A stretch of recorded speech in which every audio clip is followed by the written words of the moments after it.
Hello everyone, welcome back to our YouTube channel.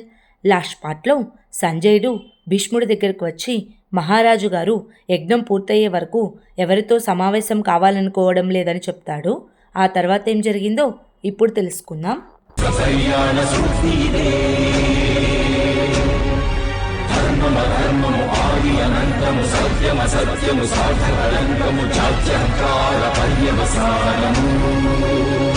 శక్తిదే భక్తిదే జీవన్ముక్తికి మార్గమిదే పంచమ వేద సారం మహాభారతం. కృష్ణుడు చూపిన లీల ఇది, జీవన వేద మార్గమిది, గీత జనించిన క్షేత్రమే ఇది మహాభారతం.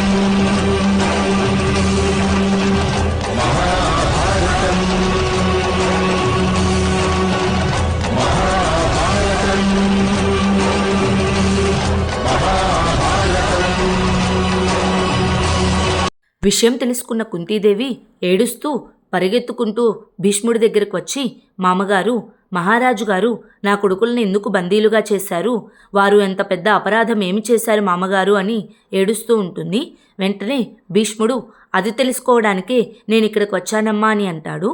అప్పుడు కుంతీదేవి ఏడుస్తూ, వెంటనే తెలుసుకోండి మామగారు, నేను మీకు చెప్పే అంత పెద్దదాన్ని కాదు, కానీ పాలల్లో పడిన ఉల్లిపాయను వెంటనే తీసివేయకపోతే ఆ పాలంతా ఉల్లి దుర్వాసనే వస్తాయి. అలాగే మనిషి ప్రతిష్ట కూడా. ఈ విషయం సమస్త ఆర్యావర్తనంలో వ్యాపించిందంటే నా కొడుకుల ప్రతిష్ట ఏమవుతుంది మామగారు అని చాలా బాధపడుతూ ఉంటుంది.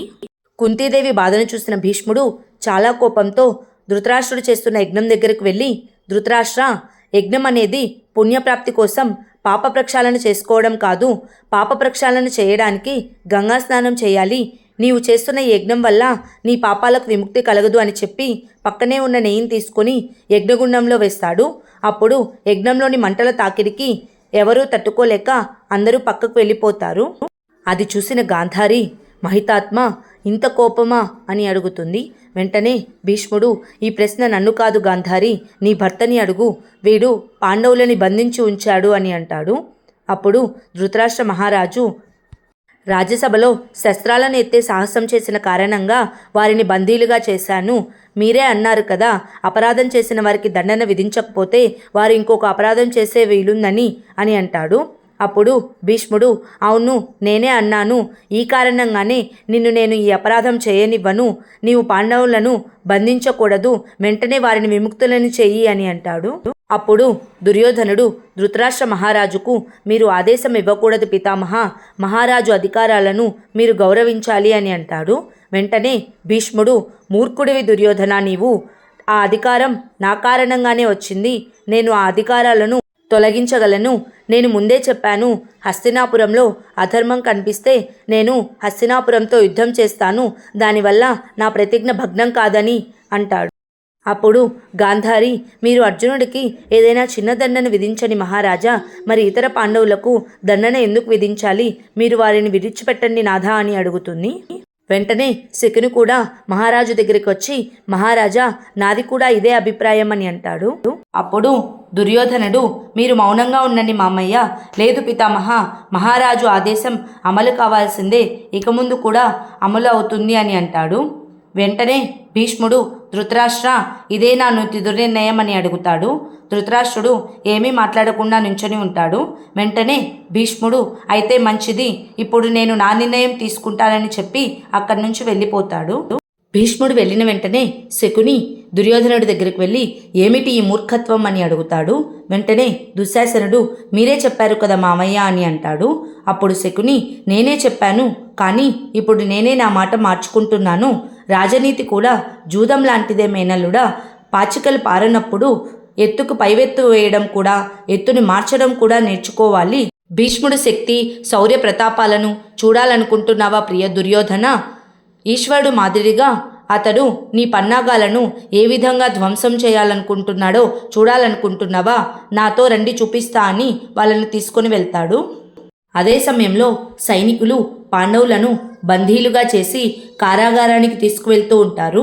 అప్పుడే భీష్ముడు అక్కడికి వచ్చి, ఆగండి సైనికులారా, పాండవులు మీపై ప్రతీకారం తీర్చుకోరు, ఎందుకంటే అది వారి ధర్మం.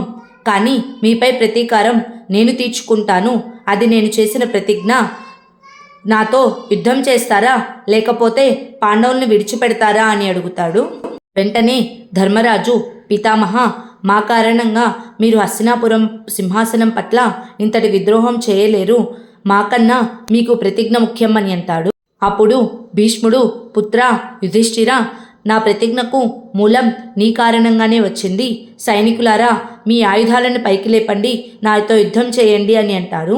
సైనికులందరూ తమ ఆయుధాలను పైకి లేపి భీష్ముడి దగ్గర మోకాళ్ళపై కూర్చొని ఉంటారు. ఇదంతా దూరం నుంచి గమనిస్తూ ఉన్న శకుని దుర్యోధనుడితో, చూసావా మేనలుడా, ఆ ముసలివాడు నీ పక్షాన లేకపోతే ఆ సైన్యం కూడా నీ వైపు ఉండదు.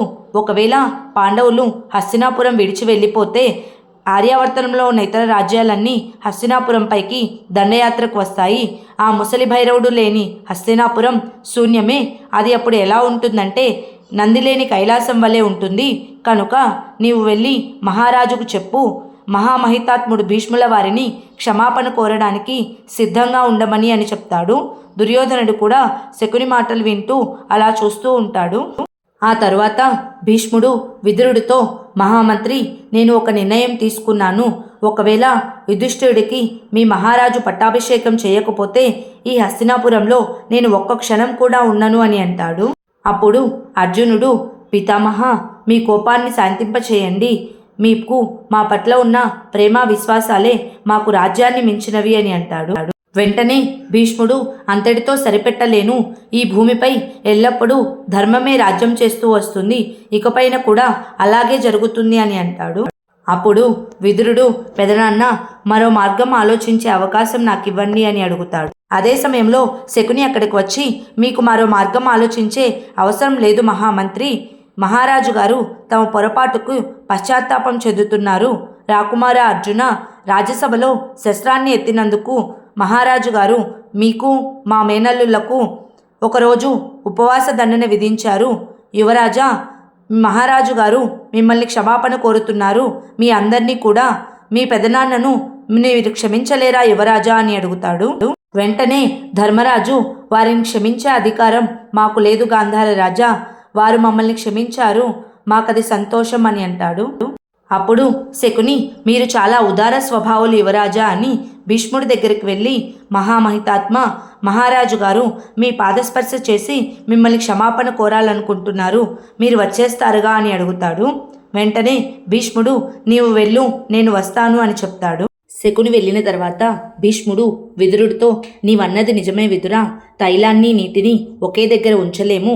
నాకు ఇప్పుడు అనిపిస్తుంది ఈ రాజ్యాన్ని విభజించడమే మంచిదైన ఉపాయం అని అంటాడు.